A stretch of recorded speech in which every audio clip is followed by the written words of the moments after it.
Now I fancy myself pretty outgoing when it comes to food. And of course, whenever there's a conversation about Thailand, food is always something that gets brought up. When I was at the Tempus market the other night, I was with my friend and I was asking her what some of the food was. There was a lot of Thai food there compared to the markets that I've been to here in Jomtien, and a lot of stuff that I hadn't seen before. And it kind of got me thinking, what are some of the main foods that are really different in Thailand that I think a lot of Westerners might have trouble eating? So today we're gonna go over 5 or 6 foods that are pretty common in Thailand. Some are a little bit more rare, but they will not be found in the West. Now, I've tried some, I haven't tried others, and I'm probably not going to. And maybe after this video, if you're adventurous enough, you might try some for yourself.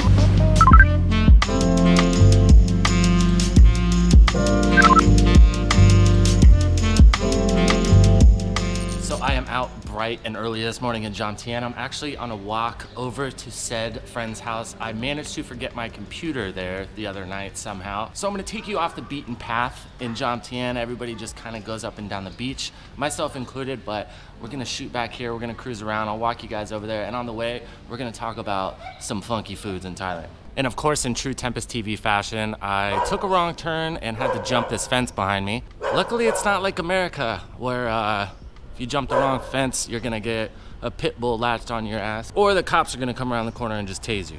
Okay, I lied. Jumping that fence did me no good. Now I'm behind like a 20-foot wall. So we get to walk all the way back around. And of course, as soon as I mentioned getting bit by a dog, a big ass soy dog came around the corner and he was pissed. Most of the time in Thailand, most of the soy dogs are pretty chill, but every once in a while, you run into one that's got a bit of an attitude. Okay, back on the predestined route. That's what I get for trying to take a shortcut. But our first food, I think this is one that a lot of people think about, myself included, but compared to our last one, this one's nothing. It is common, you'll see it at almost every single market, and that's bugs. So like most Thai food, they take pretty much any type of bug that they can find, fry it up, cover it in a bunch of different spices, and that's pretty much it. This is one that I have tried. Actually, I haven't tried every single bug, but they've got crickets, like little grub worms, grasshoppers, beetles, you name it. And honestly, the ones I tried, they really just kind of taste like potato chips. Since they are deep fried, they're nice and crunchy, not too big a deal. If you can get around the fact that you are eating creepy crawly, and if you're somebody who likes to work out, they are actually more dense in protein than a steak.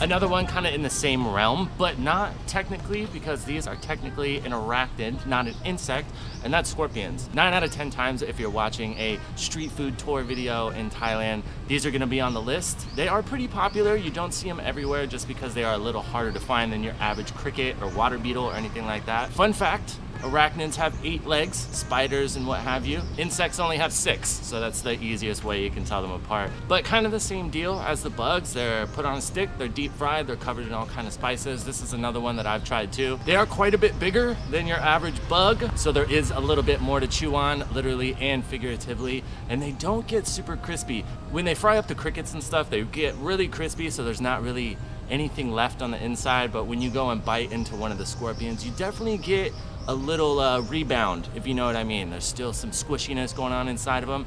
Honestly, they don't really taste like anything. It just kind of tastes like whatever spice they put on it. So really not too big of a deal. And if anything, if you are on vacation in Thailand, they can make for a pretty sweet Instagram post. Your friends will love it. Excuse me, sir. I don't think you can park your boat there.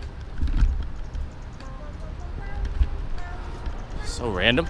Honestly, one of my favorite things about Thailand is just going for a random walk or maybe a bike ride and just hitting all these little back roads. You can see some of the most random stuff. The other day I was kind of out doing the same thing. I didn't take the camera, unfortunately, but I was walking around and I went from kind of like condos, like you can see in front of me right here, walked on this little road right behind the condo, and you would never be able to see it, but there's a huge farm. I was trying to take a little shortcut through this field and I looked around and I was in the middle of a bunch of cows. No big deal for me, I love cows, but just the randomness of going from essentially high-rise condos to a full-blown farm. Thailand's really good at that.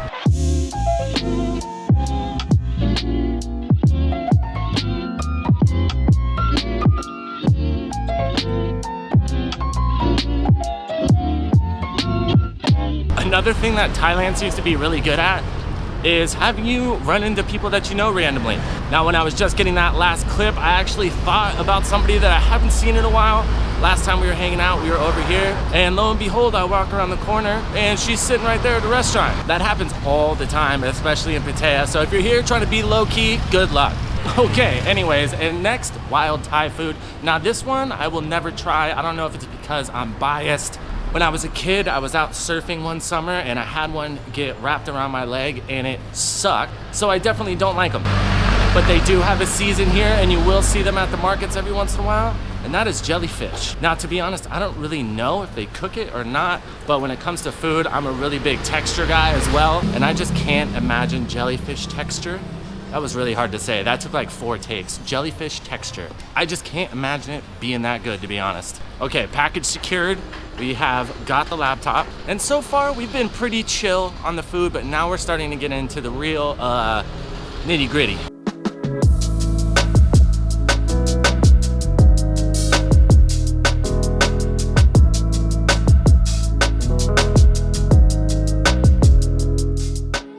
One that is definitely super popular with Thais, I think it's called gung ten, means dancing shrimp. So what it is really, it's little tiny shrimp. I don't know if they're baby shrimp or if they're just really small shrimp. Take a bunch of them, they put them in a bowl, they mix them with chili and some other spices and stuff. It is pretty spicy. One thing that caught me off guard, I have tried it, is they're really crunchy. But the thing, why they call them dancing shrimp, when they put all that chili in there, they're still alive. So you get it and they're like trying to jump out of your bowl and stuff. It was pretty good. They really just taste like shrimp and chili, go figure. I wasn't too worried about trying it because I already like shrimp. I was leaving the bar one night, had a couple, was feeling pretty confident and tried it. I don't know if I would get it again, but compared to the last one on the list, that is super subtle. One you will almost always see, especially kind of like the drinking districts. It seems to me that a lot of Thais really enjoy it when they had a couple. And I don't know the name in Thai, but any Thais that I've met that speak English, they just call them squid shots. Pretty much all it is, you get a cup of chili in one hand and then they hand you a live squid in the other. Pretty much all you have to do is you take that squid, you dunk it in the chili, poor squid is still alive so it tries to swim, sucks all the chili up inside of it, and you munch it. I actually tried this one too, and I was really surprised because even though I am a seafood guy, I usually don't go for squid. I was pleasantly surprised it was not that bad. Will I try it again? No, but that's only because I went down another YouTube rabbit hole that was talking about the possible parasites that really like to live on squid, and if they're alive, it can be really dangerous apparently. I don't know how true that is. You can do the research yourself if you want. I think I'm good on that. That was a one and done for me. Now, one thing I did see in Laos actually, but I haven't seen it personally in Thailand. But my friend let me know that I guess it is still popular in Isan, and that's called makwak. If these Thai names are even remotely close, I'm probably murdering them anyway. All it really is tadpoles, little baby frogs that have yet to become frogs, and a lot of fish sauce. Kind of like a stew, the fish sauce kind of turns them all into even more mush. That's another one that I don't really know if I'll be going for. And one that I will not be trying. I haven't considered it. There's not even an inkling. I don't think you could pay me to do it. And that is Tom Samong Mu. I'm pretty sure I got that one right. So I do know that mu means pork or pig. And from my deductive and very rudimentary skill in Thai, I think Tom means soup. So what this is pig brain soup. Now, I don't think you can convince me to eat brains. My ex-girlfriends already give me enough brain problems. I don't need to add prions to the equation. So that's one that is not on the list. I don't think it'll ever be on the list, and that's probably the one that I could never see myself doing. From what I understand, this is more of a delicacy. I haven't really seen it at any markets or anything. Not that really if I did, I would know. So I don't really think you have to worry about anybody sliding it to you on the down low. So if you consider yourself a foodie or pretty outgoing, there are plenty of things in Thailand. If you are maybe a content creator and you want to do some food videos, there is content to be had. But don't be worried, there is plenty of normal Thai food as well that's amazing. So if you don't want to eat any of these things, frankly, I wouldn't blame you. And there's plenty of other good stuff you can have. As always, guys, thanks for tuning in to Tempus TV. If you'd like to see more from Thailand, why not click the video on screen right now? And like we always say, I hope you guys have a great day. Tell somebody you love. And for all the trolls in the comments always saying, oh, Tempus, well, you're always talking about it's so hot. Why are you always wearing black shirts? See this? And this is a thick ass shirt. You wear a little thin white shirt, you're sweating right through it. So get off my back about it.